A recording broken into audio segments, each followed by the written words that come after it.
George Muller అనే ఒక దైవజనుడు, మంచి విశ్వాసయోధుడు. ఆయన ఒక్కసారి ఆయన బయలుదేరి ఒక ప్రాంతంలో సువార్త ప్రకటించడానికని ఓడ ఎక్కి వెళ్తున్నాడట. చాలా తక్కువ సమయం ఉంది ప్రయాణం చేయడానికి. ఓడ కెప్టెన్ అన్నాడు కొంచెం దూరం వెళ్ళిన తర్వాత, సార్ మనము మీ గమ్యానికి చేరుకోవడానికి చాలా అడ్డు అవుతుంది. ఎందుకు అడ్డు అవుతుందయ్యా అంటే, చూడండి పొగ ఎలా కమ్మేసిందో, మంచు ఎలా ఉందో, పొగ మంచు, మనం ప్రయాణం చేయలేము అన్నాడు. ఆ జార్జ్ ముల్లర్ దైవజనుడు అన్నాడు, అయితే మనం ప్రార్థన చేద్దాము, దేవుడు నన్ను చేర్చవలసిన గమ్యానికి, అక్కడ వాక్యము చెప్పడానికి చాలా మందిని చూస్తున్నారు, వేల మందిని తీసుకుని వెళ్తాడు అని దైవజనుడు అంటే కెప్టెన్ నవ్వుకున్నాడు. ఇది సాధ్యమా అంటే, నువ్వు మోకరించవయ్యా అనే లోపు ఇతను మోకరించట్లేదు.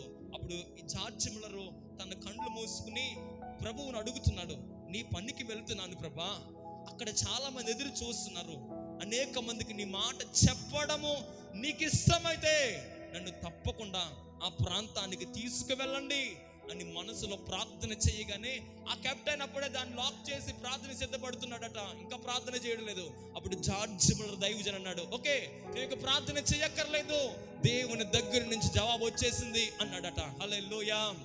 ఆ కెప్టెన్ ఇదేంటి ఇంతగా నవ్వుకుంటున్నాడు? ఒక గొప్ప గాలి వచ్చిందట ఆ ప్రాంతం నుంచి. ఆ మంచు నెమ్మది కరిగిపోయి ఆ పొగ మంచు అలా ఆగిపోవడం ప్రారంభించింది. విశ్వాసములో బలవంతులై ఉంటే దేవుడు మనకు శ్రేష్టమైన ఆలోచన ఇస్తాడు.